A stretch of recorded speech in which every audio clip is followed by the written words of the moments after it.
Good evening and welcome to Follow We Will Legends podcast, our 7th podcast this Thursday evening with myself, Lynsey Glenn and Stan Gordon, featuring the greatest ever Rangers legends as our special guests, Rangers supporters clubs and bars from all around the world. Introducing our amazing associate sponsors of the show, and the show wouldn't be possible without them. We have Spotlight Events, Ernock Builders, Country Carpets, Hepburn Electrics, Millencroft Construction, First Class Memorabilia, Pollock Projects, The Gallant Pioneer in Blackpool, Staunch Threads, and we have 3 brand new sponsors on board with the show, The Kit Centre, Gart Craig Bar and Miss D's. Check out their social media pages and their websites too. Remember, if you're on YouTube, give us a like and subscribe to our show, or if you're on any of our social media platforms, remember to like, comment and share. Our Rangers legend we have on the show with us tonight joined Rangers in 2004, where he also previously started his youth career. A very warm welcome to Mr. Alex Rae. How are you, Lynsey? I'm very well, Alex. Thanks for joining us, Lynsey, because I know you were running late tonight. So I was. You've got me. Also joining us here this evening as well, alongside Alex, we have one of our associate sponsors, Mr. Bill McEvoy from Ernock Builders. Welcome, Bill. It's great to have you here with us. Thanks, Lynsey. Thank you. Now, our competition this evening, if you're listening, get tuning in and get your messages in for Alec, all your questions. We've got a great competition this evening. We've got 2 tickets for the Rangers Legend Night with Alex Rae, Derek Ferguson and Stan Gordon, which will be held on Saturday. Wow, you pushed the ball out there, didn't you? Which will be Saturday the 5th of March in Hill House Civic Centre. So get your questions in, and the best question for Alex, this was kindly donated to us as well by Alan McCready. So thanks, Alan, for your kind gesture. Well done, Lynsey. Good to be back in the show. This is our 7th episode tonight. 3 months by and we're back in again, so it's good to see we've got some new sponsors there. It's great. Bill's been sponsors for the last 3 months too. He's back in again. It's great. And it's good to get the businesses out for everybody. Of course it is. And get the Rangers fans getting behind them all. Well, it's good to see you on Ernock Builders.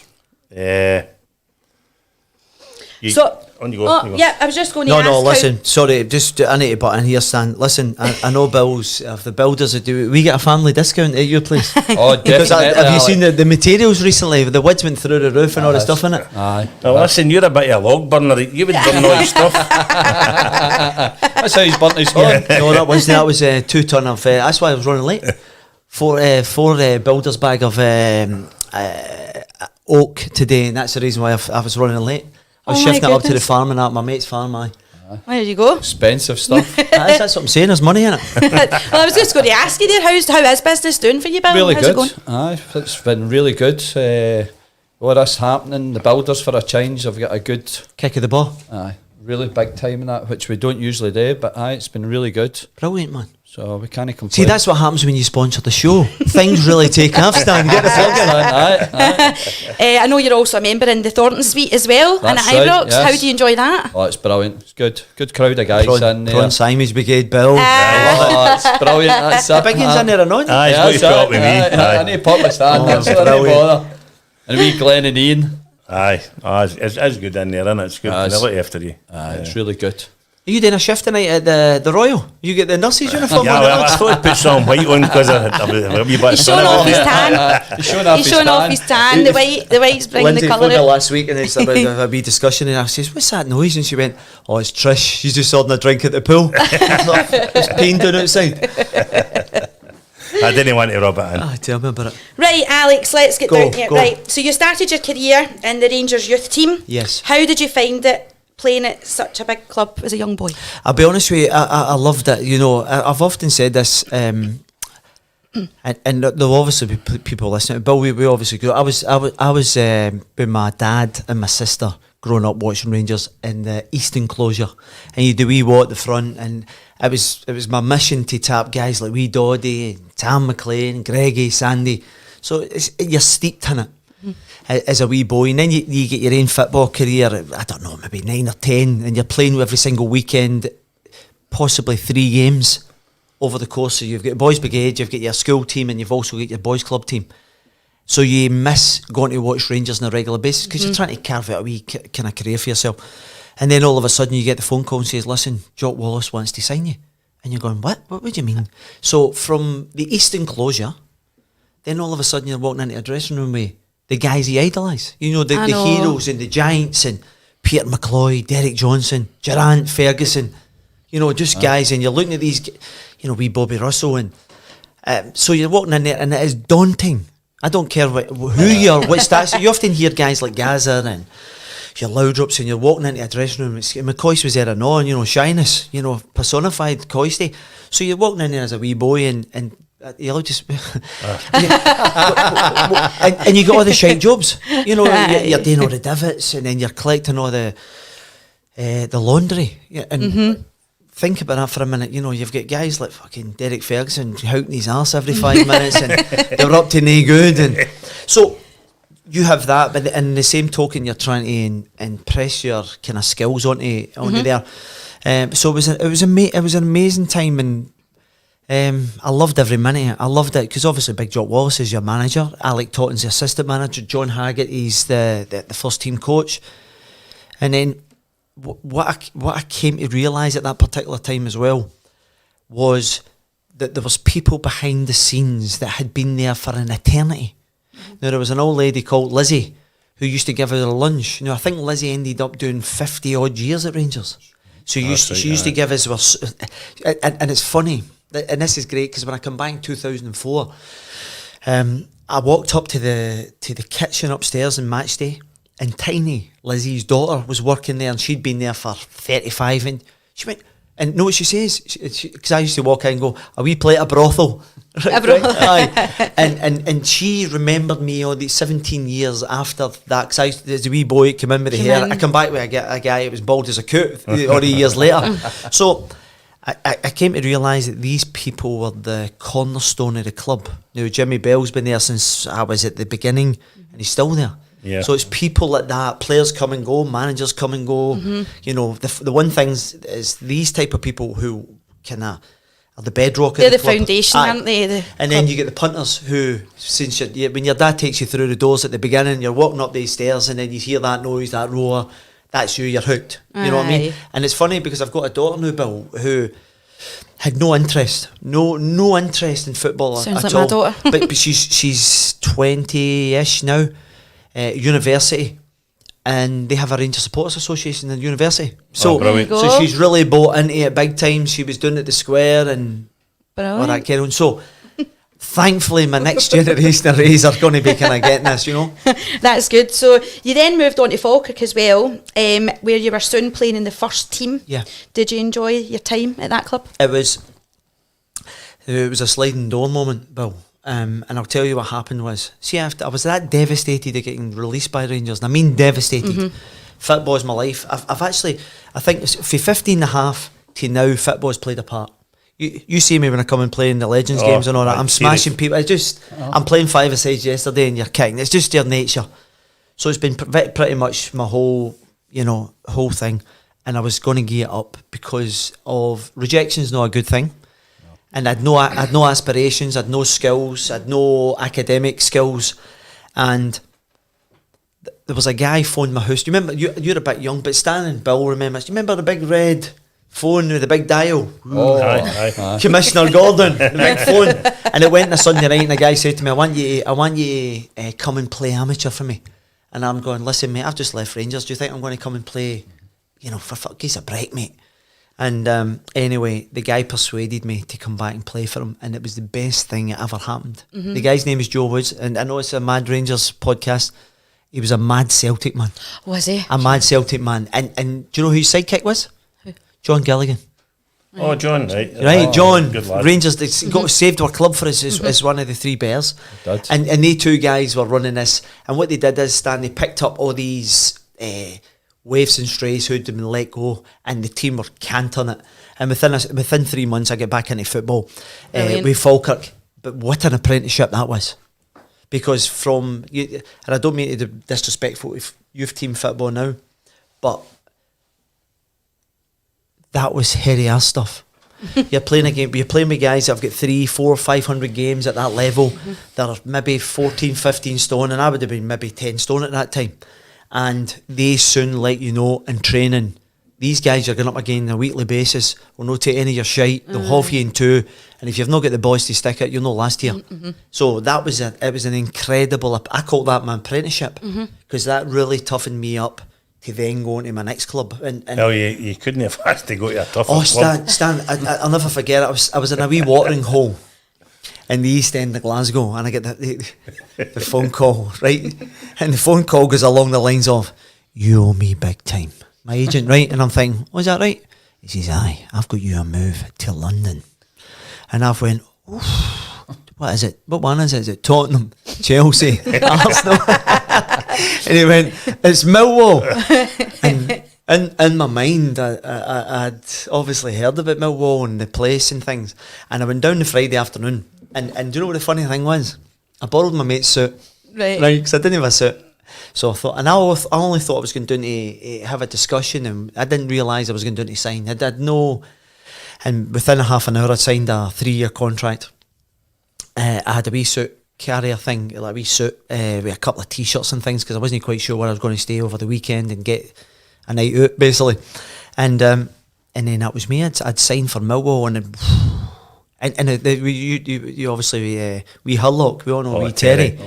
Terry Hurlock was at Millwall at that particular time, and he was box office. And within the space of about 10 days, he went, "I'm fucking off to London. I'm fucking off to Glasgow, you joke, son, you know what I mean?" I says, "Where you going?" He went, "Rangers." And I'm thinking, I remember sitting in this wee dining room and thinking, fuck, I wish I was going back to Rangers instead of all that way down to London. And wee Terry was going up.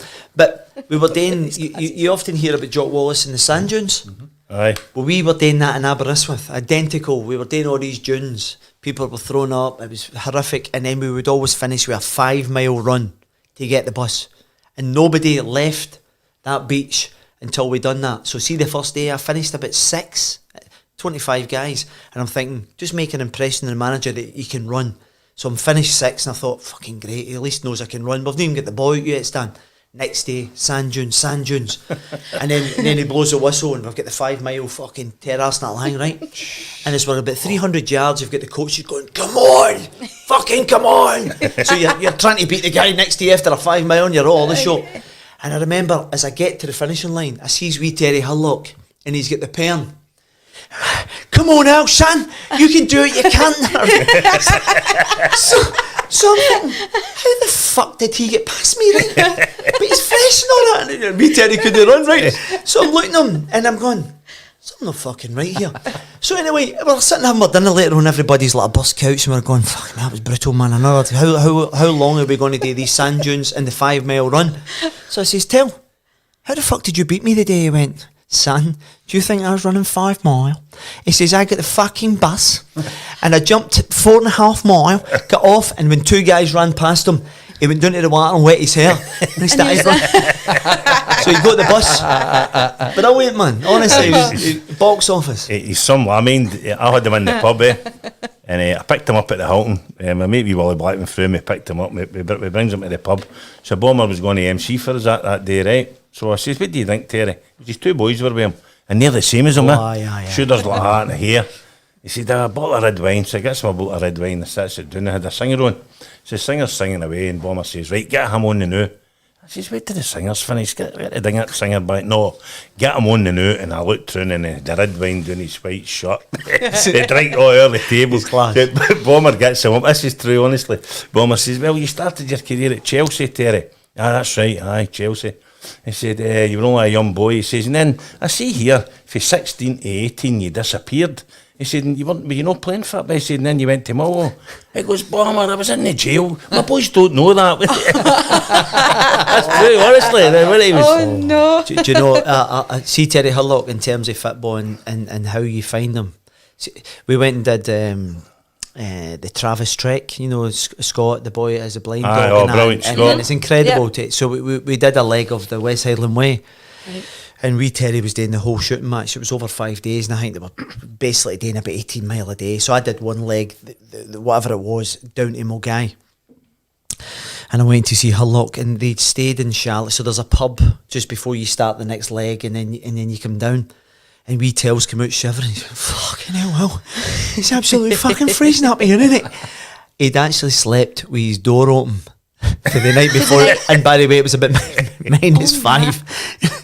He was up pissed, by the way. He ended up coming out shivering. But he's, honestly, and what a ferocious football player he was. You remember him, Bill? He was See, Alec, do you know something? See that time you're talking about when Scott Cunningham done that? Yes. Do you know what happened at the end of the walk? Can you remember? No. See, when he finished, he walked up Paisley Road West. So he's got the dog. So it was Travis Trek. When the dog was called Travis, right? So he's walking up with the dog. But the dog's not been fed for about 3 days because they were doing the West Highland Waste. The dog's starving. So what they had to do, they had to walk up, and the plan was they were getting to the front door at Ibrox. Then they were going to walk in, Walter Smith, Wee Durante, and Coisty. They were assistant manager, and they three were waiting on him. So they were welcoming in at the front door, and they were taking him on the park. All the fans are there, and he's on with the dog, and they were all going to cheer that he's raised all the money for the guide dogs.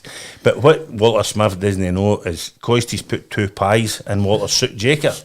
So see when he come in, right? Do you know how he's feel hardcore, right? So you know the way they talk up Marky, he's come in with the dog. All right, Gaffer. He's holding the dog.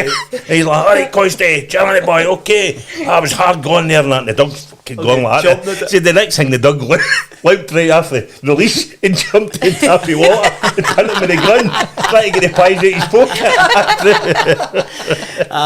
Brilliant. That's actually so No, honestly, that's what happened. I didn't know if you knew the end. No, but the thing is, I'll lead on to the Mogai, but it just shows you, you know, the resolve that Terry and Nat had to actually commit to that, because it is, honestly, it's a very difficult ask. It's so undulating and it's all rocks, and then you're having a few refreshments on the way as well. Well, for a guy to be blind like that, unbelievable, you know, and the money that guy's raised. Do you know he's feel that called? You know him? No. Scott Cunningham. I know the incredible guy. Honestly, and I felt sorry for him. The dog, Travis, I didn't know this. He's got a new one called Milo. That's right. But I got quite friendly with him because helped him out with some charity stuff and that. And I didn't know you're only allowed to keep your guide dog for so many years. That's right. And then you've got to give it up. And it must be so hard. Of course, you get that dog and went everywhere. Oh. And luckily his mum and dad took Travis, and then he took Milo and after it. And then he could go around and see the dog. But see, if he didn't, he'd had to let the dog go. It only goes so much. Do you know through the lockdown, I know we're obviously talking about Scott, during the lockdown he was obviously getting a bit agitated, locked in the house and so forth, and what he actually did was that he took up marathon run. So throughout the course of the whole lockdown, and now this guy is blind, and I went and done a bit. It's incredible. What he did was he blindfolded, he literally couldn't see 1 inch in front of you. And basically what he does is, so the guy holds the lead in his arm, and you literally hold on to that lead, and you have to trust that guy who's, and it was a couple of guys who were willing to run alongside somebody that was blind, and me, and it was wee Ricky Burns, you know, the boxer. So we went for a mile, and you're scared. You're going through puddles and you're thinking, is there a hole there? And, but you don't even know the puddle's coming, you get splashed, and you're trying to get your senses, and listen, what he does is incredible. No, brilliant. I've got a couple of questions coming up here. Well, actually, my daughter's like spamming, so she is. Mum, wave. Hi, Alexis. Alexis, how are you? She's on. She's actually asked a wee question there. She's want to know why Rangers was called Rangers. Does anybody know? No, I don't. Listen, do you know? I would recommend getting a historian. Our dad would probably David know Mason. that. David Mason would be able to tell you that. I honestly couldn't. I think it was named after a rugby team, if I remember right. An English rugby team. I might be wrong. There. There you go. That's just so, like, that just shows you back, doesn't it? Like, her age, like, I mean, she's only 12, so she's, like, thinking outside the box there, like, how did that name come about, you know? There we had them on 2 weeks ago there, Alec Gordon-Smith. Yes, Smudger. He's saying hello, Stan and Lynsey there. We get Bartley Gray for East Belfast there saying hello. And Stephen Payton, he's put evening folks, another great legend tonight. Alex, what's your most memorable goal for Rangers? And you can even count any of the legends' goals. Who's that? Stephen Payton. Well, Yep. Stephen, this is fairly straightforward. I only scored one goal for Rangers, so it'll be the unbelievable bullet header against the mighty Dunfermline. It was funny, someone put it on social media the other day. It was the first time I'd seen it since I actually scored it. And the interesting thing about that is the year prior to joining Rangers, I managed to get 8 goals, 5 in the Premiership and 3 in the Cup in about 30 games. So my scoring rate was decent the year before. However, when I got to Rangers, it was more a sitting row and just letting all the legs round about us. So, but no, that was, and you know the thing is, it was in front of the Copeland Road, which was great. You know, he's a wee boy, you know, so it was brilliant. Before we move on to getting back to Rangers, Teddy Sheringham, I know you're a good pal of his. How Big good Teddy. was he? He was a superstar at that time, wasn't he? Do you know, I actually watched Sky Sports have these legends. Big Teddy was a legend. When people say you're a Rangers legend, I just came in at the tail end, and I was fortunate enough as a punter to sample a wee bit of success. We won one of the most successful titles we ever won, which was great. Sheringham was an incredible football player. I brought him up to Glasgow. Oh, brilliant. I brought him up to Glasgow. There'll be listeners listening to this, Lynsey, and you're a lot younger than us as well. 1990 was a European city of culture, right? So I'm going to give you a wee bit of history here. We go. European city of culture. The nightclubs were open till 6 o'clock in the morning, right? So I left to go to Millwall in the June, July of that 1990. So the opening 6-7 months of that particular year was magnificent, because you're out every weekend, you're rolling in at 7 in the morning, you don't know your ass for your elbow, and you're just living your the good life, because you're just young and you're mad. So I went to Millwall, and as I said, her lot could come the other way, and Big Sheringham. I used to always go back every Monday morning in the Red Eye, because I was always back up. I was at the tunnel and the rave culture, and it was just incredible, right? And I used to go back every morning and go, fucking Glasgow's got the best nightclub, and it's incredible. And I go, Teddy, the women are unbelievable. He was a woman's man, Big Teddy. He was a big smoothie. He was good looking. And he says, oh, listen, we need to go up for a night out. So anyway, I was still in contact with Hull Lock, and I think we played at the end of October, Rangers Celtic Cup final. And anyway, I brought Sheringham up, and we went out in the Saturday night, and we just gave my brother the bags. We were supposed to be staying with my mum and dad in Denison, right?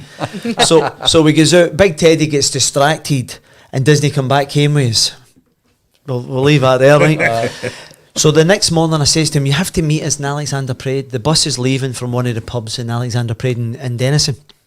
So anyway, this is about 11:30 in the morning. We're all sitting there, we're all having a few refreshments, and then we go on and all the singing and all that. Now you need to remember, this guy's been brought up with the Millwall tradition, which is lively fans. Yep. So opposite the main stand at Hampden, so it's literally between me and Bill, there's a fence there, and there's guys throwing coins and shouting and spitting and shouting, bawling, and Sheringham's going, you fucking jocks are mad, for fuck's sake. He said, I thought fucking Millwall were mad, right? And he'd never have sampled the hostility like that at a game. No, and I'm talking about Millwall here. He was a legend at Millwall. So anyway, we won the cup final, right? We go back to a pub in Denison. We have a few refreshments and things, and we're invited to the after party with Hull Lock at Victoria's.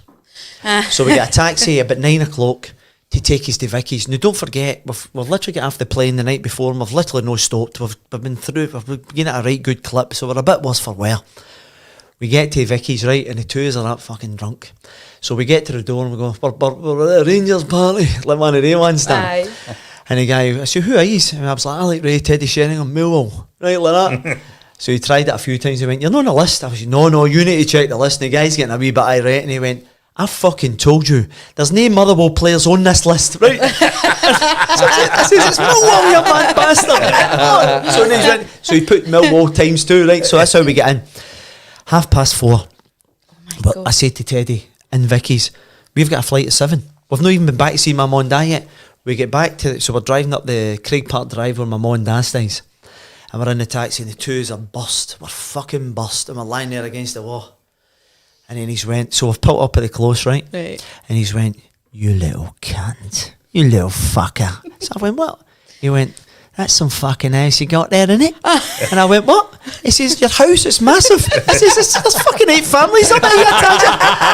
He thought I owned the whole close. So see, when we get in, my wee ma, God rest her, she's jumped out of her bedroom as the recess is the kitchen in the old tenements. And she's come out with mince and totties. She went, I've been heating that all night, I thought you'd be back. So me and him are sitting in the end of the bed eating this mince and totties at fucking 5 o'clock in the morning, and he's gone, can we go into the breakfast bar? And by the way, we missed training the next day, and when we get into training at 1 o'clock, right, so we've got in at 1 o'clock. No. And so Big Teddy went first, and the twos are fucking still wrecked, right? So Big Teddy went first, and he's walked past all the players, right? And I've kind of come in maybe 10 seconds after him. And Big Mick McCarthy, the ex-Celtic manager, right. the ex-Celtic captain, right, was playing with us at the time, and he's got up and he's grabbed me by the throat and he's went, you little bastard, I've got to pick my kids up at 3 o'clock. And by the way, Bruce Rioch said to the players, if he turns up at 7 at night, you're fucking sitting here. No, we're not training until they turn up. So anyway, he's grabbed me and he's went like, I was at the fucking game and I'm in time. And I looked and went, aye, Mick, but you get pumped. I had to stay clearing for a fortnight. Oh my God. But Big Teddy was an incredible, 38 goals he scored that year, and then he went on to score in European Cup finals. He was an unbelievable football player. I mean sitting with you in Hong Kong, and when we flew out that year, and we were on the flight, and Teddy's invited our way one of the banks. That's there right, to play, and they've gave him 10 grand to go and play at Hong Kong. So we're all sitting at the cattle market back on the flight, and Teddy's first class. But did you know meet Oz, didn't he? So he said, a wee drink with Oz up the back of the flight and all that. They're 10 of us into all out to play. Yeah, I'm not a player. They're all playing. He's supposed to be managing us, for fuck's sake. You're saying nick him. So we lands and we plays the first game, didn't we? Aye. Teddy never turned up, and his team get put out in the first round. Honestly, so he scored that day to put us through one of the rounds, and we were sitting in that mezzanine of mine. That's right. And Teddy came in and he went, I seen your goal today, it wasn't that good. They went, what, you never played? You know. You don't fucking never turn up. 10 large you got. But no, he was That was an brilliant. easy 10 large, wasn't it? He was a great lad. Listen, Shaz and Jimmy Reid put up at the beginning there, a lot of people have commented after as well, but we were called after an English rugby club. Yeah, I wasn't Swindon. following you, Right, was I? Stan, aye. Swindon Rangers Rugby, there you go. Hold on a second. The name was after Moses McNeil had seen in his football annual, probably Swindon Rangers. Since the guys all came from the Highlands and were strangers to Glasgow, they thought it was fitting. There you So go. that's my information, Yeah. and this comes from the Rangers historian. There you go. Oh, So did you it's text after David it's there? after Swinton. Is it Swinton or Swindon? Swindon Rangers. Swindon. Aye, there it's Sorry, I've there, not aye. got my Swindon. glasses on. Swindon Rangers. Swindon that's correct. Rangers. There's John Patterson go to Yeah. there, I know. You're back, aye. Thanks, John, but you're a bit late, my friend. That was actually quite a good question there for It was Alexis, good. actually. It was for good. I was thinking out the box there. See, listen, we know a man who knows a man. If you need anything else you need, we've got contacts. Right, Rangers. Aye. You get the call. How did that happen coming back to the Rangers then? Well, listen, when I tell you this, you'll go, what a... So, Tony Gubber of the BBC, he's been there for 35, 40 years with Tony Gubber, he's a stalwart at the BBC. He contacted the club and says, Alex is having an incredible season. He's scoring a lot of goals, he's in a purple patch. Do you mind if we come and do an interview with him just to see how he's playing so well at that kind of latter stage of his career? And he says, if possible, can we do it somewhere out with the ground of Alex's choice, whether it's a golf course or somewhere that he likes? I says, tell me, come to my house. I've got a lovely farm. It's a 500-year-old farm. It's got all the features. It's got the Inglenook fireplace, and I was living the dream, Lynsey. Sounds it. Sounds it, So I'm Liz, sitting there in the moment, like, no, trying to seriously, imagine it. and I loved it, and I took great pride in it, and I'd sourced French oak flooring, and all. You're in the building game, so I'd sourced it and I'd done it in incredible. I had 5.5 acres of mature gardens. I had a Massey Ferguson tractor, and I was living the quiet farm life. So I said, Tony, come out. So Tony Gubber comes out. And he does the bit, the usual, oh, it's exciting times, you're out of contract, you want to re-sign, and just ask all the usual run-of-the-mill questions. So we pack up all the equipment, all the cameras away, and he went, I meant to ask you what your passion is. And I blew it. I said, it's only two things. I says, I've started playing a wee bit of golf, and I'm really enjoying it, Bill. But more importantly, see when all this is finished, I'm going to go and watch Rangers play in Europe. I says, I've missed it all. I've told you as a wee boy, I couldn't get to the games throughout my playing career. And I want to go and watch Rangers in Europe with my mates. Aye. You know, I hear all the stories, it's great. And I've been fortunate to work with BT over the last few years where I've really sampled I was on Braga a couple of years ago and it was incredible, you know, Braga Porto. was great. I've just, you know, so many good European trips, thankfully through work. So I hit him with that line. And he went, oh, that's interesting. He says, I'm meeting Alex McLeish in Glasgow tomorrow. And I went, will you tell Big Red I'm available for fuck all in the summer? From that conversation, 5 weeks later I'd signed a pre-contract because he'd mentioned it. In that period, Alex and Big Andy had been watching me playing in the Premier League and thought this boy can still do a turn for us. So I managed to get back at 34. Now see if he hadn't said the words to me, what's your passion? I'm not Rangers. Exactly. So, you know, and you know the interesting thing about it is, see, round about the time I done that interview, we were playing Blackburn at Molineux, and the manager's Graham Souness, the guy that released me all the years ago. You know. And how weird is that? No, but this is the thing, Lynsey. I scored that night. I think Nathan Blake scored. Andy Cole and Dwight York scored for Blackburn. And as I come out the dressing room door, and obviously we've got Rangers audience listen, as I come out the double doors, maybe about 8 feet to the left, you've got all the press, because there was no press suite at Molineux. They met in the tunnel because it was covered, and the press were there through that double door. All my teammates and coaching staff were there, and Graham Souness come walking, you know, to go to do the press, and he went, "You're out of contract in the summer, aren't you?" And I says, "Aye." He says, "How do you fancy playing with me?" So the you know, the irony was the guy that bumped me for Rangers wants me to sign for Blackburn, and I'm thinking to myself, "That's a fucking wind up." I'm looking about to say, what it showed me was that Graham Souness had incredible balls to tap up a player outside the Molineux. But listen, I knew Wolves wouldn't sell us, and it petered out. But thankfully, because 5 weeks later I'd signed a pre-contract with Rangers, and it's amazing because even you're having a conversation with Big Alec, and this is the great thing.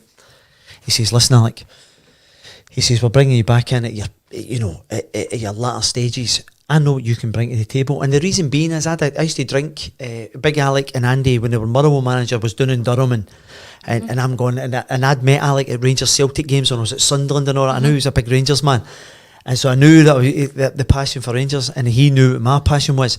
And he turned around and he went like that. He says, "Listen, we're going to sign a lot of foreigners this window. We've already got the deals done, a lot of them." He says, "But we need a guy in that fucking dressing room that knows what it's all about." And he says, "And that's where you come in." And I'm sitting there with my chest fucking about 8 feet. Yes. The king of the castle. But I hadn't even stepped foot back into there, and he was right. And I often tell people this story, and it kind of gets lost a wee bit. See, when I joined Rangers, and every player during a couple of windows, we got a leather folder that size, and it's got a Rangers crest on it, and it's got a wee bit of Velcro, and you open it up, and it's got maybe about 10 pages like that, bullet points. We won the treble this year, we've had X amount of managers this year, our first foreign guy, blah blah, history, a little kind of broken down history. There's 3 DVDs of going back to Scott Simons, Wally Waddle, all the way up to the current, about the history of the club. So see the 5 foreigners. Now I'm sitting reading this, and these 3 DVDs going, fucking brilliant. And I'm steeped in it. Aye. So these guys are coming in, and Big Prusso's going, "Hey, Rangers are like that." And I'm going, "Aye, you can't, you better get bammed in. You better get bammed in." So I thought it was a masterstroke for Big Alec and guys like, and people often talk about a Scottish identity about being in the football club, and they're so they're invaluable. So that's how I get back to Rangers. I know that's a long-winded way of going on about it, but it was great. Getting back a wee bit there, I jumped to go on a wee bit. Gaza. You came across Gaza, Alec. You were through a bad period with Sunderland. And they sent you for a wee bit of rehab to kind of help you out a wee bit. I know you like talking about it anyway, but you bumped. What happened when you met the madman? Listen, I'm not going to go into that whole story that you're talking about, because so he's right. I was gubbed. I was knackered. I was losing my way. throughout the lion's share of my career. And I phoned Peter Reid and I says, listen, I'm knackered with the booze. You need to give me a hand. And he says, don't bother. 10 hours later, I'm in the Priory. And I met Paul there. And the only reason, there was obviously an anonymity, and I shouldn't really be mentioning that, is because of the support that he gave us. Mm-hmm. And I was struggling within the environment of rehab. You know, it wasn't what I thought it was. You know, you go in there and you think, I just want to learn to put down the drink, and then I'll just go on with my life and my career and rejig myself. And the great thing about it is I used to, at 6 o'clock in the morning, I would go, when I was in the Priory, I would run 5 miles before anybody even out of bed and get back, because I wanted to get back in. But I just wanted to get my head squared up because I was in a bad place, dark place. And then he supported me like you couldn't believe. I mean, really, really supported me. And we used to travel back and forth to the northeast because he was at Middlesbrough at the time. And then I used to go up to, you used to have this big haunted house that overlooked Seaburn, by the way. And we used to go up and visit him, and you're thinking to yourself, you need to get out of here, by the way. It was fucking spooky. But he was a great help. And do you know, listen, you get all the mad stories about Gaza, but the one thing that Gaza has that is a major fault is his generosity. Do you know, I've got... Yeah, a lot of people have said that, haven't they, about how kind he is. I've still got one of his ties. Is that right? I met him one night and I he still like that tie. They gave me the Versace tie. And I'm just going to say, what was your thoughts on him, Bill? Did you like him? Oh, I thought Gaza was brilliant, mate. Aye. I thought he was really good. I was saying earlier, this is your 7th show, and I don't think there's a player come on that we've mentioned him that hasn't had a nice thing to say. Yep. Definitely. About him, and that's great. You know what I mean? He got bad press, Alex, didn't he? He does. Aye. Listen, the press builds you up and then they knock you back down again, didn't he? But what I've come to realise, the scrutiny must have been horrific. Aye. It must have been horrific. and obviously he's in the spotlight. I think, I don't know, mid-90s, when really tabloid press was really at its pomp, and they were following players, they were trying to set players up, and you know, you often hear that there's a thing, I'm not exactly sure if it's BBC or Netflix or something, and it's 5 programmes of the English Premiership, and they often talk about that, the struggles, but because the profile went through the roof. It's just, you were working class and football player, and then money started to come in, and then there was models, and then all the razzmatazz, and then tabloids, gents magazines, GQ and 442 and all these different magazines were all coming into the mix. So the whole playing field changed overnight. So they went from just run-of-the-mill football players to stars, like rock star type kind of scrutiny, and he just get absolutely hounded. I can mind wee Durant saying to me one of the times we were out, he says, look at that, he says, maybe me and Coisty will get stopped every couple of hours. Somebody wanting a photo and an autograph. He says he's every 5 minutes of the day. He said that's going to be hard. He says because it does get tappy. You know that yourself when you're playing. But he was just totally out the scale that way, wasn't he? Well, do you know what I've come to realise about the English situation, having worked with Paul Ince, and you know, as much as I had a decent career, you then realise that there's guys who are they're box office. So see. Another example would be Ian Wright. I had a ding that was Millwall, West Ham, right? I think so. And you know what, you can tell what people's characters like. You can tell, you get fiery characters. And we drew at the Den, Arsenal versus Millwall, and then we get the return leg. So we're clearly underdogs. There's not a hope in hell. I think we're maybe about 10-1 or something. And then we get a most unlikely, a wee right back called Mark Baird pops up, and it literally falls to his feet for a yard, and he fucking taps in the net, and we're all going, we won it here, right? So then the next minute, the boy Mark Kennedy scores an incredible pile driver, right, into the clock end. We're 2-0 up, and then in the very last kick of the ball, I knew that Ian Wright used to try and flick back round on his favoured left foot. And he's just turned into me, and I've got him. And when I've hit him, Stan, he's flew through the air because I fucking hit him that hard, right? But I'm laughing because I thought, in the days, if you got the ball, it didn't matter how much force, and this was force, and he's flew up, and as he's landed, he's come back at me as if to go, you fucking kidding, right? So we're getting at verbals, but by the time he could get back to me, there was about 5 Millwall players in Tapian, right? And the reason why I'm telling you this is we went up to the players' lounge afterwards, and just as I went to walk round the door, with Baldy and Rice went, fucking and then it all kicked off. But he then came to work with MK Dons when I was a coach, and the manager at the time, Cal Robinson, said to me, he says, I'm thinking about being the striker coach. And I says, who is it? He went, Ian Wright. I says, fuck me, the last time I seen me and him out with the twos were having fisticuffs. And then I became really friendly with him over the course of a year. And the reason why I'm saying this is because seeing guys like Ian Wright, Paul Ince, Glenn Hoddle, and that England, that's a different level of scrutiny. Gaza, Les Ferdinand, Rio Ferdinand, all these guys. And it's just their box office. Oh, definitely. Stephen Payton wants to know if you still keep in contact with Terry Hurlock. Well, funny enough, I spoke to Terry about 2 weeks ago in Tenerife. We're all pal, Georgie Mack, who owns the Ibrox bar over there. George has been a very good friend of mine, and Durante's and Derek Ferguson. Last week. And so he says, I've got a pal of yours. And I says, who is it? He says, and he went, as soon as he picked him, he went, oh, you little fucker. And so no, I see Terry occasionally, but I like to phone him out the blue just to see how he's keeping in.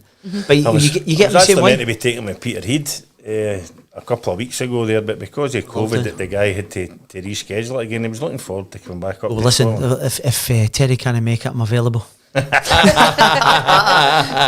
time's rolling on here, so we'll need So Helicopter Sunday, we know it's going to come out. We always talk about Helicopter Sunday. Yes. Right. Okay, tell us about it. Well, listen, see that. Listen, there was leading up to Helicopter Sunday, we obviously had the split, and there was everybody thought if we could win that, we're 1 point ahead with 4 games to go. And I don't mind saying this, Big Alec nearly cost us the league that year. Bill. Oh, did he? I nearly cost us the league. He put me on the bench against Celtic and we get pumped. That's it, So obviously we lost that, and there was only one guy who thought we could, thought we could have done it. It was Big Marvin. Keep believing. And listen, so he is an incredible individual. Out of all the players, he's the one I'm the closest to. We had him on a couple of weeks ago, didn't we? But he was no fucking near as good as me. But anyway, but he's I love him to bits. See when you're in Marvin's company, you can only smile. You get him the same way the whole time. You do. You just can't. You can't stop smiling. Yeah. Get this big He's grin got on this. your face. So Marvin put out the famous lines of, keep believing. And listen, I think everybody thought he was off his head at the time because he was just back for a cruciate as well, Bill. He'd only took 4 or 5 weeks off for an injury. It should have took between 6 and 7 months at the least. So as I said, I've always been on record as saying that Big Alec's the best manager I've worked under, because he put me back in the following week, Bill. You know what I mean? He'd fucking seen sense. So we went and beat Aberdeen the following week and things. And then leading up to the Helicopter Sunday, I was involved in just short of 700 first team games. I think it was about 580 starts and maybe about 100 sub appearances when I was getting on a wee bit. And I'd never experienced a game where the opposition didn't want to go over the halfway line, because if they kept the scoreline down, they were getting to Europe, and Marvin's passing it to Kiriakis and back and forth, and they're not even going over the halfway line. And I'll never forget Big Alec's message. He says, listen, I want to tell you this. You need to win this game, because if the result goes the way we want it to go in Motherwell, and you don't get this on the line, you'll never be able to fucking sleep. You'll be having nightmares the rest of your life. Get the job done. So anyway, we natural scores a goal, and they two are passing it at the back and forth. Nothing's happening. And I'm just in front, just in a wee angle, and that they're not even coming in, they're not engaging. I'm thinking, this is bizarre, it's surreal. 2 or 3 minutes to go, and all of a sudden Marvin's got the ball. I'm looking up and they're fucking going mad behind the goal. You can see what the fuck's happening here? The fans just exploded. So I'm going, but it wasn't conducive to what was going on the pitch, because nothing was happening. You were all looking at it, watched back replays so many times. So then within about a minute, right, I hear another roar. Barry's jumping on my back and he's going, we fucking won the league. So I push Barry away and go, concentrate, that fucker Marvin will miscontrol the ball and cost us the league. So anyway, we ended up winning the league, which was incredible. And I don't mind sharing this because we're all, you know, I built up a reputation as a wee guy. I like to get wired in and all that, and showing emotion wasn't really, as I said, 700 games. And the final whistle went. I was trying to get people off the pitch, and the helicopter's obviously changing direction. I goes into the dressing room, and as I'm walking in, I'm unconsolable, and I mean overwhelmed with greeting. You know, we've all had moments in our life, kids and bits and bobs and things, but I was gone. I mean, like sobbing. I would fucking so were most days. So I couldn't believe it. I was on the park. Well, I was just about to ask, what were you doing helicopter Sunday? I was at the game and I went on the park. Did you get on? Big Davey, my mate, owns Premier Tyres. But him in front of me bulldozed all the stewards and that to run on, and we run on to grab Barry and all that, because Barry got my tickets and then ended up back at Ibrox that night too and all that for a party. And it's incredible, wasn't it? I still got goosebumps even just thinking about it. My wife went to New York. She says, I'm going away, because she says, see if you lose this, you'll be a nightmare. So I went and shared, so I grabbed my phone, sat there, and this is a true story. Bill, this is 100% true.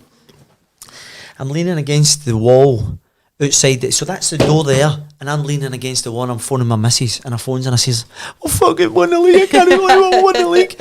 So she says, "I can't hear you," and she went out to the stairwell, and she was in Bloomingdale's. Now Bloomingdale's is like a massive shop, and she couldn't hear for the music piping through, and she's sitting in the stairwell and she started crying. She said, "I should have been there. It's the best day of your life." And so it was a lovely wee moment of two people who'd been through a lot of madness and things. Aye.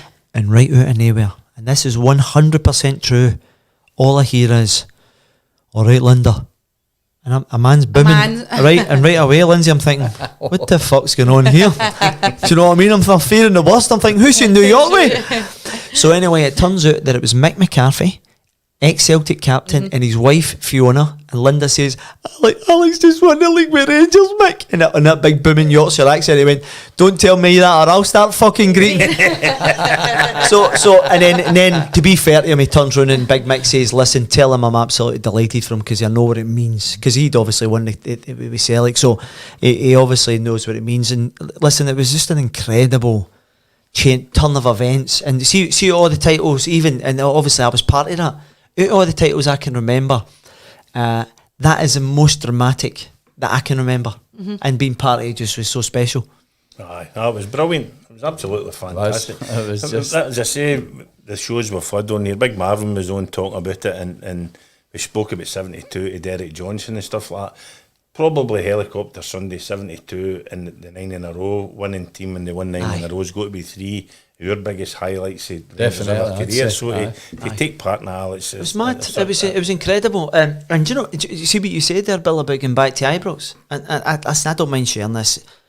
The older I'm getting, the more emotional. I was walking around Ibrox and there's tears dripping down my face. I remember I had a Union Jack room. Somebody popped a Union Jack and I had a scarf and a Union Jack wrapped around me, and I walked around and just trying to soak in the whole atmosphere. It was incredible. And then obviously you go back to Mr. Sings and all the boys are there, and the Bombay Loyal, and you then realise, you know, how big the club is. Even coming back through Paisley, Big Dad was singing in the bus. I taught him every word of that song.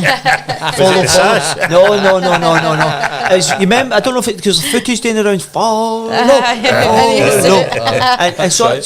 that was the thing. And see these wee things that obviously when he first came, because he loved the tune. Follow. And then he was trying to get it, because it's quite simple when you get it. And he was walking about the dressing room singing just singing it. And they were the characters, you know, when you get like Dado, Shota, just real fucking brilliant football players, but real characters. And what you obviously mentioned Hong Kong, and what became very apparent to me was guys like Marvin Andrews, guys like John Brown, you know, the Ian Fergusons, your Stuart McCalls. As much as you get all these flash game changers and really high-end quality players, For me, it's the, and I don't mean this disrespectful, because I have to come into this bracket, it's the HUD carriers. The guys that are there week in, week out, and when you've got to roll your sleeves out, obviously they bring the stardust to it, but when you've got to roll your sleeves up and your Marvins of the world, they're invaluable. Oh, yes. Brilliant. Right, Stan, moving on a wee bit. 'Cause, I've got a couple of events announcements. coming up I Yep. want to say. First of all, thanks for the new sponsors coming on. Mrs. D's has got a one up with yourself. Can I ask you a question, and Mrs. D? Lanark. All right, sorry, I thought. You see, Oh, you've been up there, haven't you? Oh, but see when you said, D's. but see when you said that, Miss D's, Miss D's. I was thinking about, oof, that sounds a bit ominous. What So kind of? did I. I thought it was It's a red light or it's something. Well, you were first up there. We've got that, and then I'm on this Saturday, Alec, with Bud and Steenie, who Oh, you know brilliant. are absolutely brilliant this Saturday in the Leah Casino. Oh, They're brilliant. doing a wee bit on the 72 stuff. Good. And then we've got Lynsey is on my own pub doing a wee. wee turn. I've got 20 Good. guys up for London, so she's going to do a wee bit for us a week on Saturday. Well, Hopefully it's singing. Yes. Yeah, oh, aye. And the same as Thought you were double up as Miss D. No. and You if make they- me get. I know, I'm you- kidding on, and if Lindsay. they mention one of my sponsors there, you have to buy your carpets off him as Gracie up in Country Carpets. I keep saying that, aye. Aye, he says mind and tell Balti to end. So brilliant. So we've only got long left. So we'll do a couple of questions here, Lindsay, if you want to see any good ones here, Alec, that you'd want to pick out. We've got. What one did we have? I think the best one, maybe the one was who came out with the big story. Well, with see, it, sorry, there was one about the most memorable. Obviously, Helicopter Sunday was for the thing, mate, but, and that would obviously be the highlight. But do you know, from a personal point of view, the highlight for me was captaining the team against Dundee United in the semi-final. I think we won 7-1, and to lead. As I said, saying you know when you're. I was part of the fan base when it's Macaroon Bus, So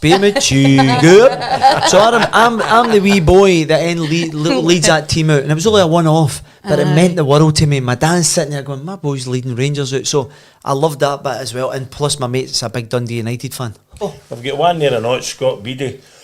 He's asking, do you think Big Dunk's the man for the Everton job? I'd love to see him doing it. I've believe it or not, when I was at Wolves, I used to go and watch Everton quite a lot. I was guest of Bill Kenwright, who's the chairman, and I've been in and out of their academy a few times doing the odd wee kind of bit about the dangers of alcohol and so forth. And my pal Johnny Mack, who was the counsellor in the Pride as well, was kind of getting the lowdown of the effects of drugs and systems. So we're just basically getting that. So I've got a good contact, and Big Dunk was always running about the place. He was. I'll tell you a quick story, but it'll be brief. Duncan and I were in the under-21 team. We're playing a game of cards. Wee Tam Craig's the assistant manager, and he batters in the door, and we're all rumbled. We're all sitting there like, a few drinks, that right? So we went, get the Kirsty, fuck. I won't tell the gaffer. Just get to bed, right? So anyway, we went to somebody else's room, but I was a bit worse for wear, about 4:30 in the morning, so I thought, I'm going to bed. So I'm lying in bed, like just kind of getting cosy because we've got training the next morning. And you know these big champagne buckets with ice and the whole bit?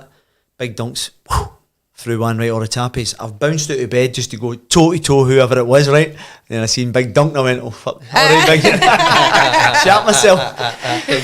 We'll get one there, I think it's Alex Rogers. Here's that one. And he's asking if you think you were a better player than your brother. Well, it's listen, of course I was a better player, for fuck's sake, Alec. Get a grip, anyway. It's a bit early to be drinking now, isn't it? No, but it's interesting. I done with Fergie and the goalie on Friday night at a wee establishment up the East End. That's right, At Craig, and that question was asked because we are locals to that. Ridley and Denison are a very thing. My brother was an incredible football player. I mean, really, and you know, just similar kind of background as myself, and kind of lost his way a wee bit, and you know, and that's where the sliding doors was. Because when I get kicked out of Rangers with Walter, he basically turned around and said to me, he says, no matter what you do in life, Alec, plumber, electrician, football player, you need to fucking 100%. And then see 12 years later when I was playing against World Cup winners on a weekly basis for Sunderland, I met him and Ethel in Portabanus. And I says, Walter, and we sat with him for about 3 hours. Neil and my brother Derek, they went their way, and we sat, because I wasn't drinking and all that, and I was sitting having a chat with Walter. I said, do you remember that conversation, Walter, you had with me?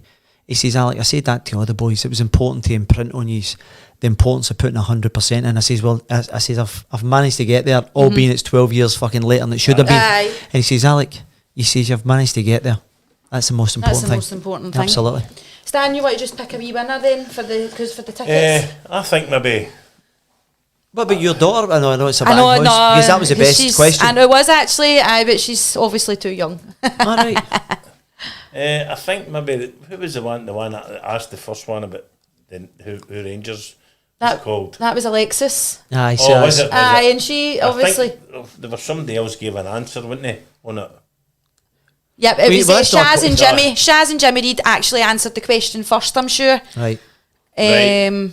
Were they the winners? So I think maybe they should, since they found they And actually. there's Tatty Thompson saying you played for the best team in London anyway. Best team There in you go. London, the best team you know. Everybody knows us, we're called Millwall.